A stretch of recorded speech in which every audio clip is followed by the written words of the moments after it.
설날이 되면 늘 그날의 눈을 떠올립니다. 차갑고 깊었던 겨울밤, 끝없는 눈길 위에 혼자 남겨졌던 순간.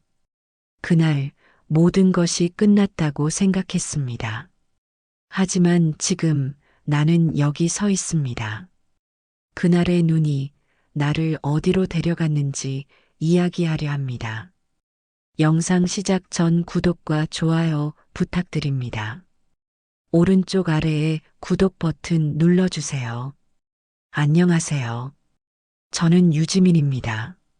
지금은 나이가 들어 제 손으로 이룬 삶을 돌아보지만 20년 전 설날의 기억만큼은 아직도 생생합니다. 그때 저는 11살 세상에서 가장 춥고 외로운 겨울을 보내고 있었습니다. 설날 아침 하얀 눈이 소리 없이 내리고 있었습니다. 담장 위에도 마당에도 그리고 지붕 위에도 차곡차곡 쌓인 눈은 겨울의 고유한 정취를 더했습니다. 온 세상이 순백으로 물든 듯 아름다웠지만 저에게는 차갑기만 한 날이었습니다. 어린 시절 저는 부족함 없이 자랐습니다. 대한민국을 대표하는 식품기업 성성그룹을 세운 외가의 외동손자로 태어나 그 누구보다 따뜻한 보호 속에서 성장했습니다. 어머니는 성성그룹의 후계자였던 38세 최윤경이었습니다. 그리고 아버지는 저에게 세상에서 가장 따뜻한 사람이었습니다. 아버지는 다정하고 자상한 분이셨습니다. 퇴근 후에는 꼭 제 방에 들러 하루의 이야기를 나누셨고 휴일이면 손을 잡고 공원으로 산책을 나가곤 하셨습니다. 지민아, 너는 커서 뭐가 되고 싶니? 나 아빠처럼 좋은 사람이 될래. 그럼 너는 최고의 사람이 되겠구나. 그렇게 웃으며 나누던 대화가 아직도 생생합니다. 하지만 행복했던 시간은 오래가지 않았습니다. 아버지는 갑작스러운 사고로 세상을 떠났습니다. 그때 저는 6살, 너무 어린 나이였습니다. 아버지가 떠난 후 어머니는 혼자서 성성그룹을 지켜야 했습니다. 어머니는 몸이 약했지만 회사를 이어가기 위해 최선을 다했습니다. 밤낮 없이 일하며 기업을 키우고 직원들을 책임지는 것이 어머니의 사명이었습니다. 하지만 그 과정에서 건강은 점점 악화되었고 결국 병이 깊어졌습니다. 어머니는 계속된 과로와 스트레스로 몸이 망가져 갔습니다. 그러던 어느 날 일을 하던 중 갑자기 기침을 하며 피를 토했습니다. 그날 이후 어머니는 병원과 회사를 오가는 생활을 이어갔습니다. 그러던 중 회사의 전문 경영인이었던 45세 김석훈이 어머니에게 다가왔습니다. 김석훈은 어머니보다 7살 연상이었으며 뛰어난 사업 수완으로 성성그룹을 안정적으로 운영하는 역할을 하고 있었습니다. 그는 어머니를 극진히 보살피며 신뢰를 쌓았고 결국 어머니는 그와 재혼하기로 결정했습니다. 하지만 결혼 후 상황은 달라졌습니다. 처음에는 변함없이 다정한 척했습니다. 그러나 시간이 지나자 김석훈은 저를 대하는 태도가 완전히 달라졌습니다. 어머니가 있을 때는 부드러운 얼굴을 하고 있었지만 어머니가 출근하면 그는 냉정한 표정으로 말했습니다. 너는 이 집에서 아무런 쓸모가 없다.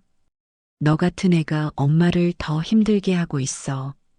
그 말이 상처가 되었지만 저는 참았습니다.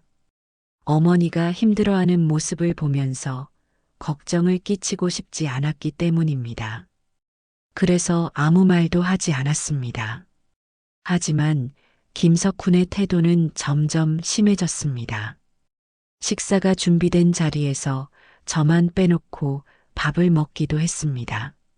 내가 뭘 했다고 밥을 먹어? 그러면서 일부러 저를 무시하고 굶기는 날이 많아졌습니다. 더 이상 참을 수 없을 때가 많았지만 어머니에게는 말할 수 없었습니다. 어머니는 이미 너무 힘들어 보였기 때문입니다.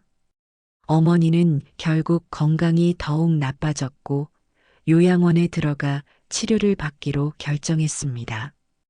어머니가 떠나기 전 저는 꼭 붙잡고 물었습니다. 엄마, 나도 같이 가면 안 돼? 아가, 나는 금방 나을 거야.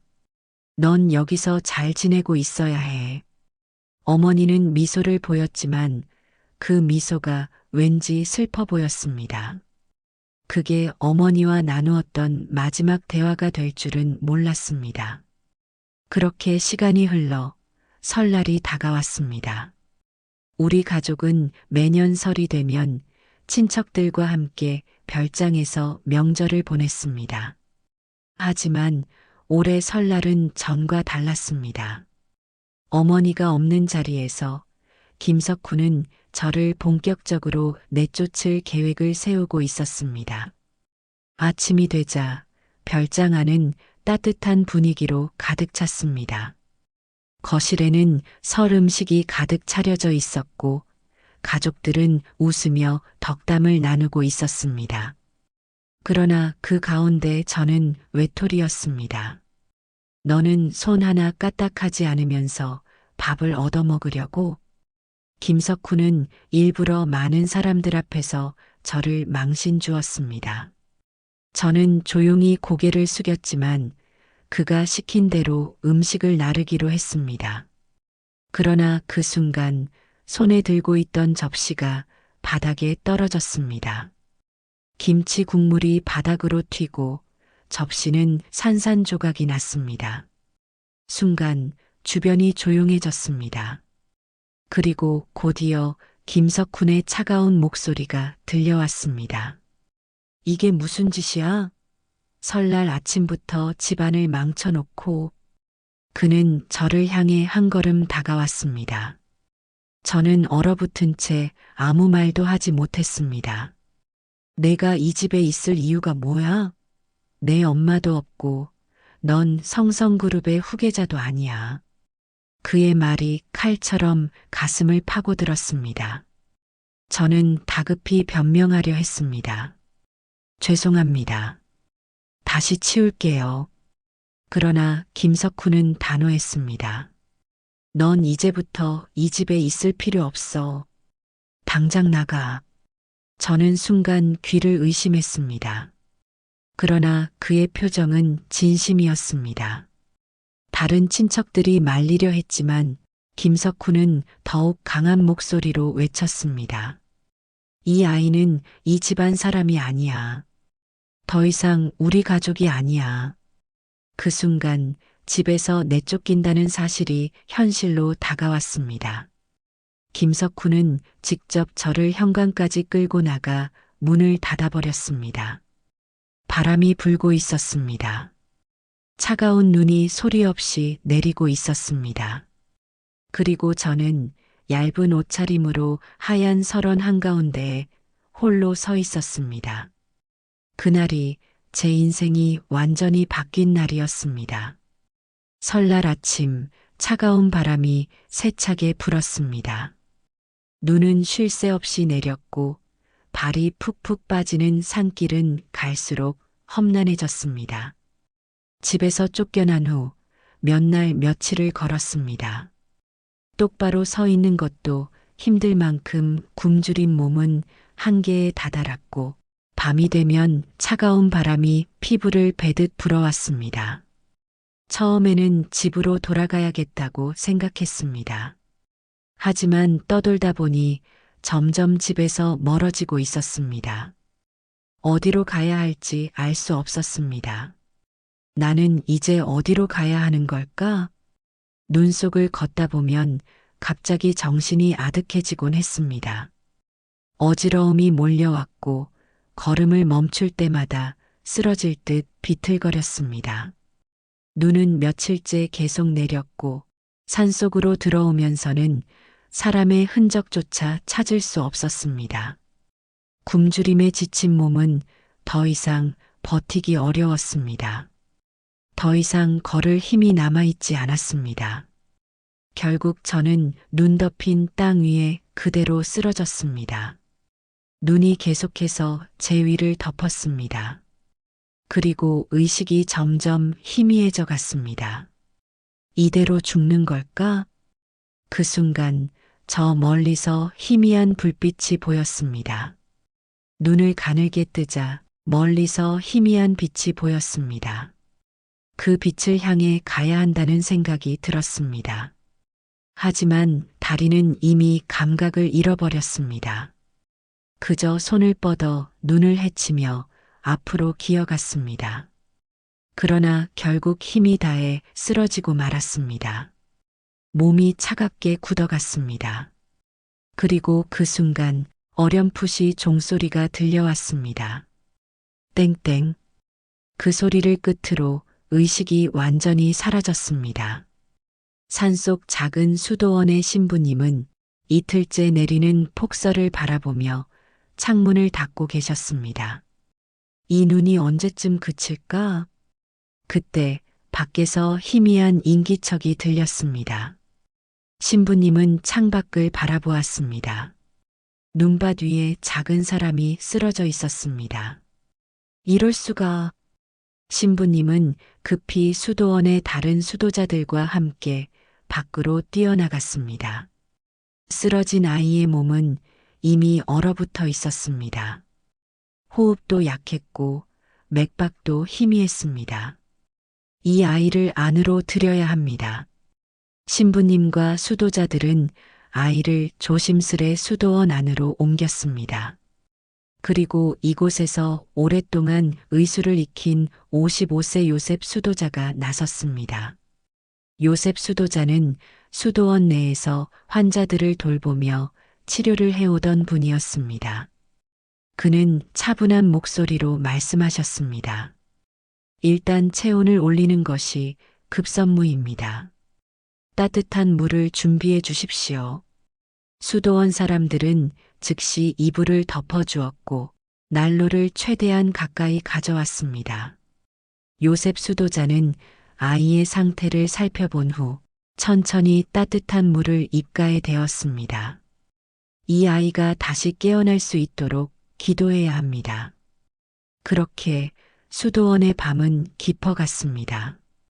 열흘이 지나고 저는 마침내 눈을 떴습니다. 깊은 어둠 속에서 빠져나온 듯한 느낌이었습니다. 몸은 아직도 무거웠지만 주위를 둘러보니 따뜻한 촛불이 은은히 빛나고 있었습니다. 창밖으로는 여전히 눈이 내리고 있었습니다. 머리를 돌리자 한 분이 조용히 미소를 지으며 저를 바라보고 계셨습니다. 그분은 머리가 희끗한 수도복을 입은 신부님이었습니다. 괜찮니, 아이야? 신부님의 목소리는 조용하면서도 따뜻했습니다. 저는 아무 말도 하지 못했습니다. 입을 열려 했지만 목이 너무 마르고 갈라져 있었습니다. 그 모습을 본 신부님은 따뜻한 차를 한 잔 건네주셨습니다. 천천히 마시거라. 따뜻한 차가 목을 적시는 순간 참아왔던 감정이 한꺼번에 무너져 내렸습니다. 저 쫓겨났어요. 저는 울음을 터뜨렸습니다. 신부님은 말없이 조용히 등을 어루만져 주셨습니다. 이곳은 수도원이다. 내가 피할 곳이 되어줄 수 있을지도 모르겠구나. 저는 몸이 어느 정도 회복된 후 수도자에게 어머니가 계신 요양원에 전화를 걸고 싶다고 말했습니다. 신부님은 제 요청을 들어주셨습니다. 그러나 수도자가 전화를 걸고 돌아왔을 때의 표정이 무척이나 어두웠습니다. 그리고 그는 조용한 목소리로 말씀하셨습니다. 너의 어머니께서는 돌아가셨단다. 순간 모든 소리가 멈춘 듯 했습니다. 네, 무슨 말씀이세요? 열흘 전 급성 뇌출혈로 갑자기 쓰러지셨다고 하더구나. 저는 숨이 멎을 것 같았습니다. 어머니가 돌아가셨다고? 장례식도 이미 끝났다고 들었다. 숨이 가빠졌습니다. 손이 떨리기 시작했습니다. 어머니가 나 없이 떠나셨다고? 그리고 신부님께서 말씀하셨습니다. 내가 집에서 쫓겨난 그날 내 어머니께서 쓰러지셨다고 하더구나. 그 말이 끝나는 순간 머릿속이 텅 빈 듯 했습니다. 계부가 나를 쫓아낸 날 어머니가 쓰러진 것이었습니다. 그리고 결국 1,000억 원이 넘는 모든 재산은 계부의 손에 넘어갔습니다. 그 사람이 나를 일부러 쫓아낸 거였어. 온몸이 떨렸습니다. 눈물이 멈추지 않았습니다. 신부님은 조용히 저를 감싸 안으며 말씀하셨습니다. 이제 내가 해야 할 것은 살아남는 것이란다. 그 순간 창밖에서 수도원의 종소리가 들려왔습니다. 땡땡. 새벽 공기가 차가웠습니다. 수도원의 작은 창문 너머로 희뿌연 안개가 퍼지고 있었습니다. 이곳에서의 생활이 시작된 지 며칠이 흘렀습니다. 수도원의 하루는 일찍 시작되었습니다. 새벽 5시가 되면 조용한 종소리가 울렸습니다. 어렴풋이 눈을 뜨면 이미 수도자들은 기도를 드리러 가고 있었습니다. 방 안에 머물러 있어도 좋다고 했지만 저는 가만히 누워 있을 수 없었습니다. 그래서 아침마다 작은 예배당의 뒤편에 앉아 있었습니다. 기도를 드리지는 않았지만 그곳에서 들려오는 차분한 기도 소리는 이상하게 마음을 편안하게 해주었습니다. 하루하루가 낯설고 어색했지만 저는 이곳에서 살아가는 법을 배워야 했습니다. 아침 식사가 끝나면 수도자들은 저마다의 일을 하러 흩어졌습니다. 누군가는 텃밭을 돌보고 누군가는 수도원을 정리했습니다. 저도 자연스럽게 수도자들을 따라 마당을 쓸거나 부엌에서 일을 도왔습니다. 힘들지 않니? 신부님께서 조용히 물으셨습니다. 저는 고개를 저었습니다. 아니요. 힘들지 않아요. 물론 몸은 피곤했지만 일하는 것이 좋았습니다. 이곳에서는 아무도 저를 무시하지 않았습니다. 아무도 저를 쓸모없는 아이 취급하지 않았습니다. 그저 조용히 받아들여 주었고 따뜻한 차와 음식을 건네주었습니다. 어느 날 마당을 쓸고 있을 때였습니다. 신부님께서 다가오셔서 말씀하셨습니다. 눈을 쓸 때는 그냥 쓸지 말고 마당을 비우듯 마음도 비워야 한단다. 저는 그 말이 무슨 뜻인지 이해하지 못했습니다.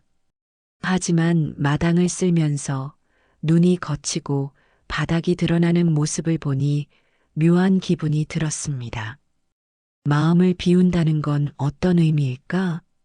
그날 저녁 수도원 앞들에는 작은 불이 피워졌습니다. 추운 날씨 속에서 수도자들은 모여 차를 마시며 대화를 나누었습니다.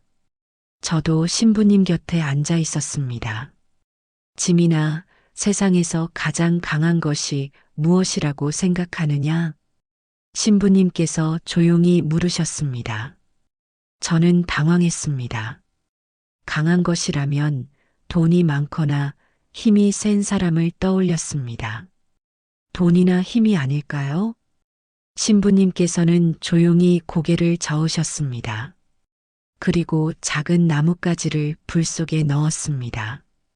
나뭇가지가 타들어가며 연기가 피어올랐습니다.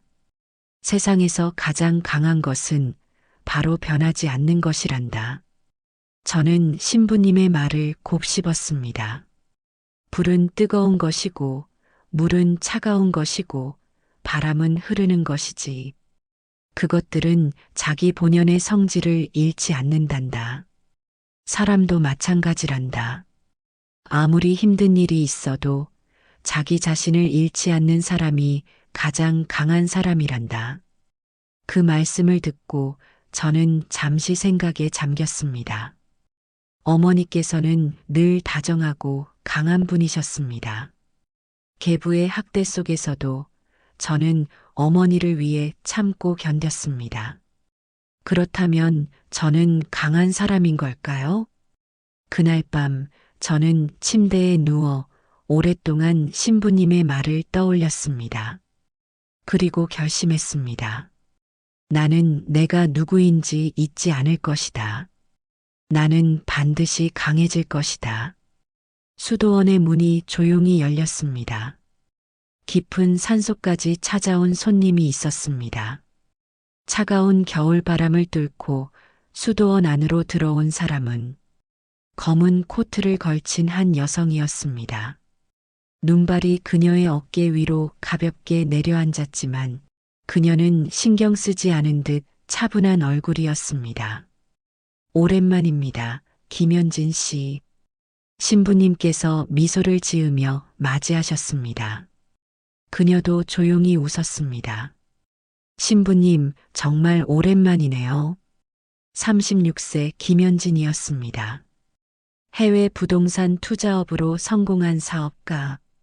그리고 신부님과는 유학 시절부터 인연을 맺어온 사람이었습니다. 얼마 전 귀국한 후 설날 인사하러 신부님을 찾아온 것이었습니다. 유학 시절 낯선 땅에서 힘들 때마다 신부님을 찾아왔던 기억 때문이었습니다. 그때 받은 위로와 가르침이 자신을 지탱해 준 힘이었으니까요. 수도원 안으로 들어서자 그녀는 조용히 공간을 둘러보았습니다. 몇 년 전 방문 때와 다를 바가 없는 조용하고 평화로운 곳이었습니다. 여기는 변함이 없네요. 여전히 조용하고 따뜻한 곳이에요. 신부님은 미소를 지으며 말씀하셨습니다. 당신도 변함이 없군요. 하지만 여기에 새로운 가족이 생겼습니다. 그녀가 눈을 깜빡이며 물었습니다. 수도원의 새로운 가족이요? 신부님께서는 수도원 바깥쪽을 가리키셨습니다. 그녀의 시선이 따라갔습니다. 눈 쌓인 마당 한쪽에서 한 아이가 조용히 빗자루를 들고 있었습니다. 수도자의 도움을 받아 눈을 치우고 있었습니다.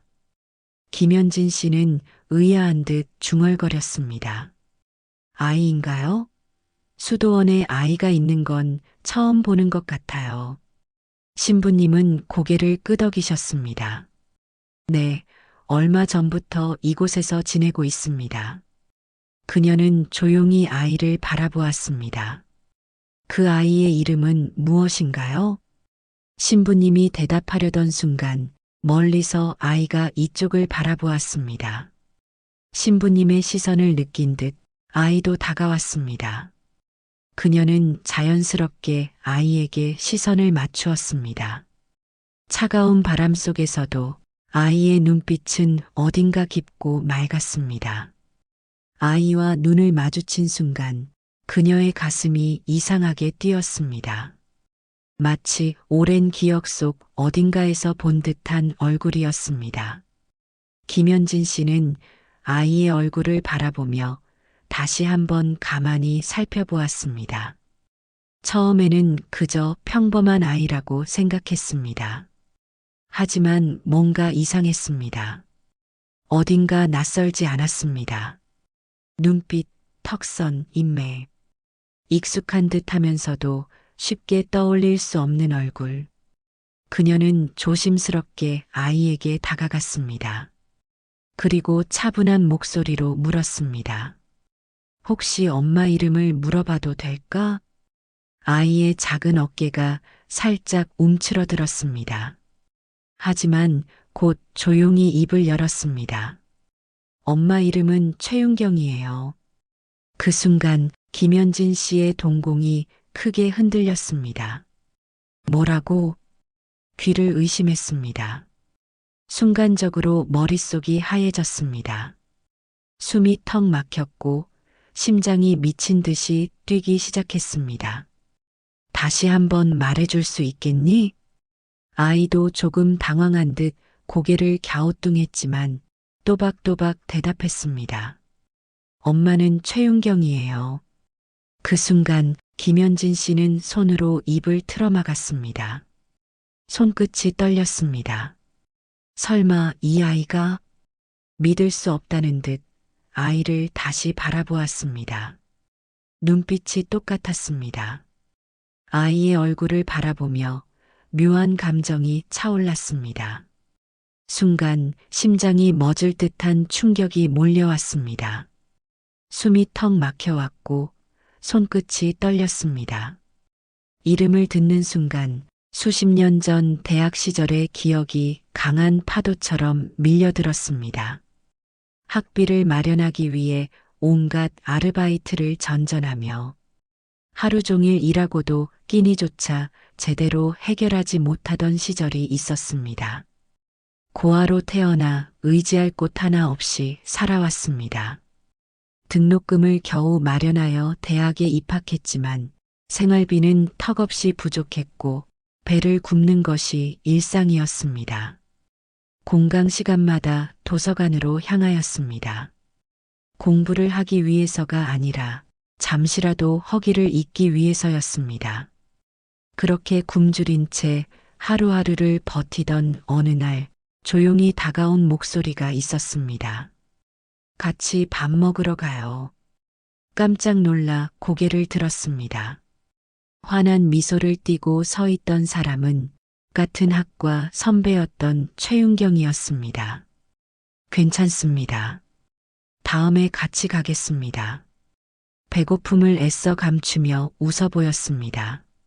하지만 최윤경은 가볍게 웃으며 말했습니다. 혼자 먹기 싫어서 그래요. 같이 가요. 자연스럽게 팔을 잡아 끌며 식당으로 향하였습니다.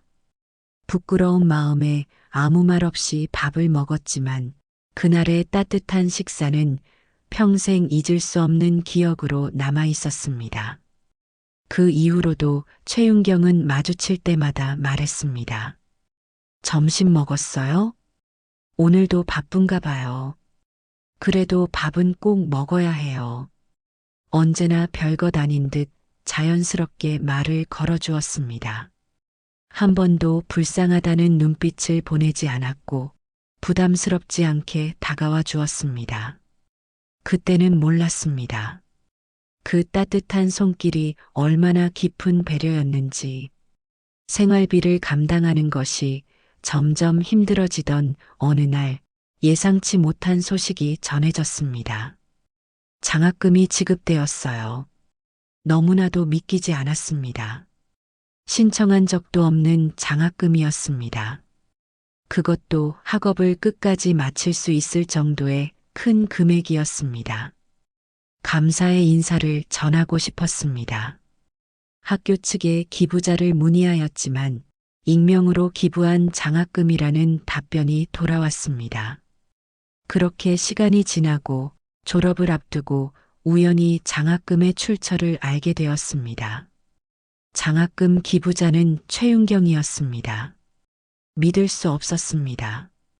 그동안 아무렇지도 않은 듯 밥을 먹자고 하며 다가와 주었던 사람이 뒤에서 아무 말 없이 학업을 계속할 수 있도록 도와주고 있었던 것이었습니다.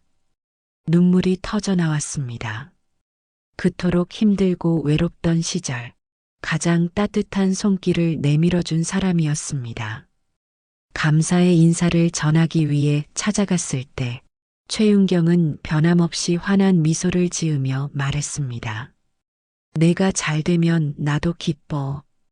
그런 최윤경이 남긴 아이가 눈앞에 서 있었습니다. 눈물이 차오르는 것을 참을 수 없었습니다.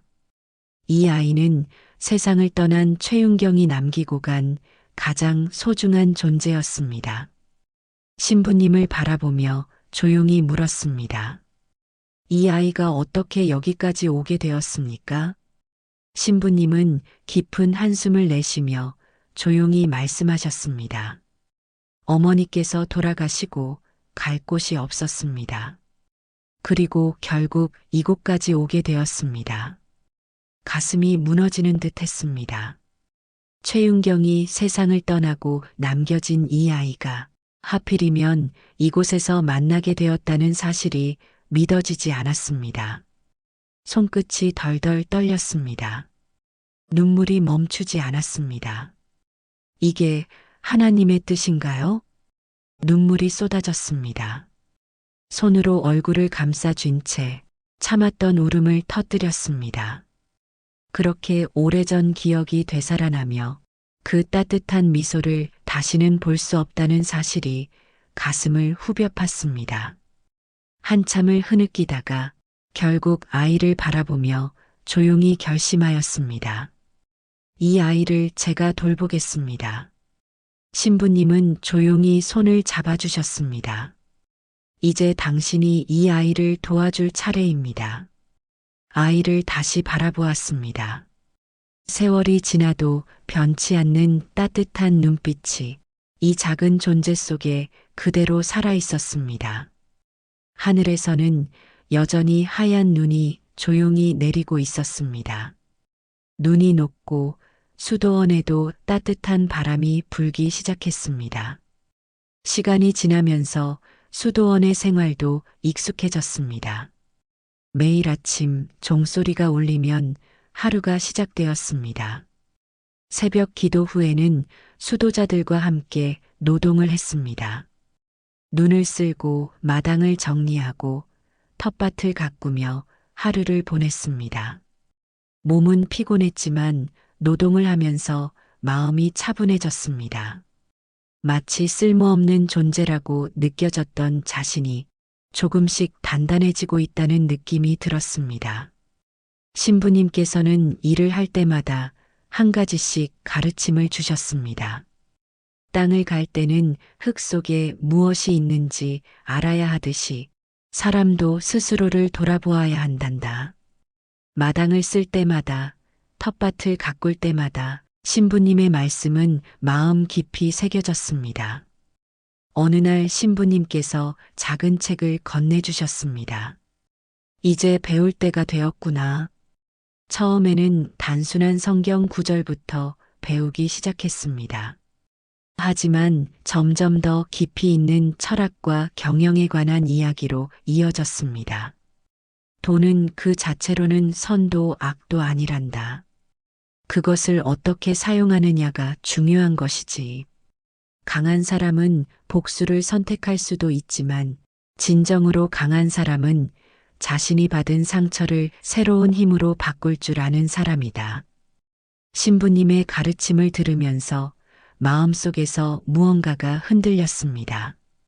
처음 수도원에 왔을 때는 오직 한 가지 생각뿐이었습니다. 계부에게 복수해야 한다. 하지만 신부님의 가르침을 들으며 점점 생각이 변하기 시작했습니다. 세상에는 복수보다 더 중요한 일이 있을지도 모른다는 생각이 들었습니다. 수도원의 생활이 길어지면서 점점 더 많은 것을 배우게 되었습니다. 수도원에서는 방문객들을 맞이할 때가 많았습니다. 각자의 사연을 가진 사람들이 찾아왔습니다. 어떤 사람은 삶의 의미를 찾기 위해, 어떤 사람은 도움을 받기 위해 왔습니다. 그들을 보면서 처음으로 깨달았습니다. 고통을 겪는 것은 나만이 아니구나. 어떤 사람들은 가진 것이 많았지만 마음속이 텅 빈 것처럼 보였습니다. 어떤 사람들은 가진 것이 없었지만 의미 있는 삶을 살고 있었습니다. 세상을 바라보는 시야가 넓어졌습니다. 처음에는 자신의 아픔과 분노밖에 보이지 않았습니다. 하지만 점점 더 많은 사람들의 이야기를 듣게 되면서 자신이 해야 할 일이 무엇인지 고민하게 되었습니다. 어느 날 신부님과 수도원 정원에서 이야기를 나누고 있었습니다. 너는 이곳에서 많은 것을 배웠구나. 고개를 끄덕였습니다. 그렇다면 이제 너에게 묻겠다. 너는 앞으로 무엇을 할 생각이니? 처음에는 쉽게 대답할 수 없었습니다. 하지만 잠시 생각한 후 천천히 입을 열었습니다. 복수를 하려고 했습니다. 신부님은 조용히 미소를 지으며 고개를 끄덕였습니다. 그렇지. 너의 분노는 당연한 것이다. 하지만 이제 다시 묻겠다. 복수를 한다면 너는 행복할 수 있겠니? 입을 다물었습니다. 솔직히 행복할 자신이 없었습니다. 진정한 강함이란 자신의 아픔을 다른 사람들에게 희망으로 바꾸는 것이란다. 그 말을 듣고 처음으로 복수보다 더 큰 일을 해야 한다는 생각이 들었습니다. 나는 더 강해져야겠습니다. 신부님은 따뜻한 미소를 지었습니다. 그래. 그리고 너는 이미 강한 사람이란다. 그 순간 마음속에서 무언가가 차오르는 것을 느꼈습니다. 이제는 단순한 복수가 아니라 자신이 진정으로 해야 할 일을 찾아야겠다고 결심했습니다. 눈 내리던 수도원의 겨울이 지나가고 계절이 몇 번이나 바뀌었습니다. 이곳에서 보낸 시간은 예상보다 길었고 그만큼 많은 것들을 배울 수 있었습니다. 노동을 통해 몸을 단련하고 기도를 통해 마음을 다스리고 책을 통해 세상을 바라보는 법을 익혔습니다. 그리고 이제 떠날 때가 되었습니다. 떠나는 날 수도원의 마당에는 신부님과 수도자들이 모여 있었습니다. 그동안 함께 생활했던 사람들이었습니다. 신부님께 깊이 인사를 드렸습니다. 정말 감사했습니다. 이곳에서 많은 것을 배울 수 있었습니다. 신부님은 조용히 미소를 지으며 말씀하셨습니다. 이제 내가 배운 것들을 세상에서 펼칠 차례란다. 그동안 수도원에서 배운 가르침을 되새겼습니다. 복수가 전부라고 생각했던 과거의 자신은 이제 없었습니다. 이제는 더 크고 의미 있는 일을 해야 한다는 것을 깨달았습니다. 수도원을 떠난 후 김현진의 도움으로 해외 유학을 준비했습니다. 처음으로 마주하는 넓은 세상, 새로운 환경에 적응해야 했습니다. 유학 생활은 쉽지 않았습니다. 외국어, 새로운 문화, 그리고 혼자서 모든 것을 해내야 하는 상황이었습니다. 하지만 수도원에서 배운 인내와 끈기가 있었습니다. 포기하지 않고 매일 공부하고 투자와 경영을 배우며 차근차근 실력을 쌓아갔습니다. 세상이 어떻게 움직이는지, 돈이 어떻게 흐르는지, 사람들이 어떻게 살아가는지, 수도원에서 배운 철학과 경영 마인드를 바탕으로 빠르게 성장할 수 있었습니다. 수년 후 투자업계에서 빠르게 두각을 나타내는 큰 손이 되었습니다. 위기에 빠진 기업을 분석하고 회생 전략을 세우며 점점 더 큰 프로젝트를 맡게 되었습니다. 수도원에서 배운 원칙이 있었습니다. 돈은 선도 악도 아니다. 그것을 어떻게 사용하느냐가 중요하다. 기업을 살리고 사람들에게 일자리를 주고 가치 있는 일을 할 수 있도록 돕는 것이 자신이 해야 할 일이라는 것을 깨달았습니다. 그리고 이제 마침내 한국으로 돌아갈 때가 되었습니다. 계부가 빼앗은 어머니의 회사를 되찾기 위해 철저한 준비를 마쳤습니다. 먼저 계부가 운영하는 회사의 실태를 조사했습니다. 결과는 예상대로였습니다. 회사는 이미 심각한 부실 상태였고 불법적인 자금 횡령과 비리가 드러나기 시작했습니다. 주주들을 설득하고 기업 인수 계획을 추진했습니다. 그리고 마침내 계부와 마주하는 날이 왔습니다. 계부는 여전히 자신만만한 표정이었습니다. 내가 여길 왜 찾아왔지? 조용히 미소를 지으며 대답했습니다. 내 어머니가 남긴 회사를 되찾으러 왔습니다. 계부는 비웃으며 말했습니다. 내가 나를 이길 수 있을 것 같아? 하지만 이제는 두렵지 않았습니다. 이미 수도원에서 배운 것들이 있었습니다. 진정한 강함이란 자신의 아픔을 다른 사람들에게 희망으로 바꾸는 것이다. 철저한 준비 끝에 계부가 저지른 불법 행위들을 폭로했습니다.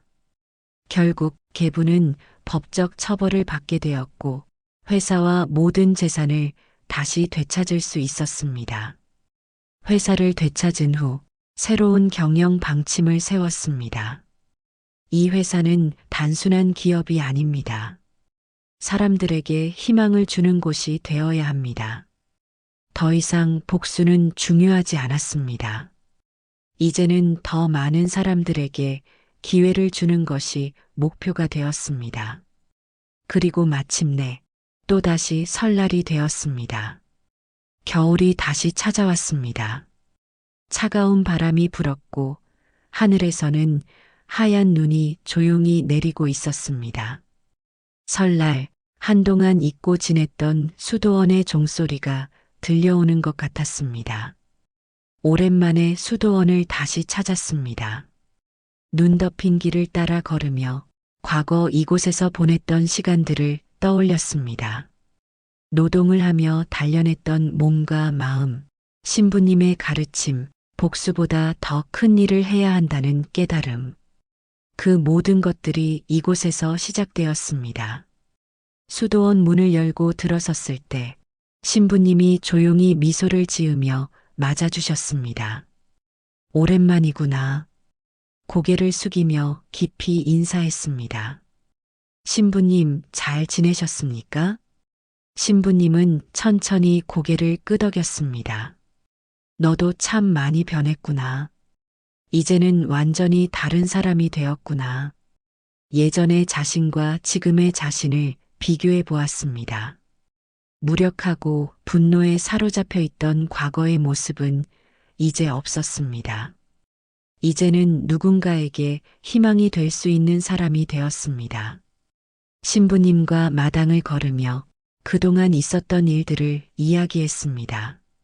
수도원을 떠난 후 배우고 성장하고 결국 어머니의 회사를 되찾기까지의 과정. 신부님은 조용히 이야기를 들으며 고개를 끄덕였습니다. 넌 이제 진정한 리더가 되었구나. 그 말을 듣는 순간 가슴이 뜨거워졌습니다. 이제야 알았습니다.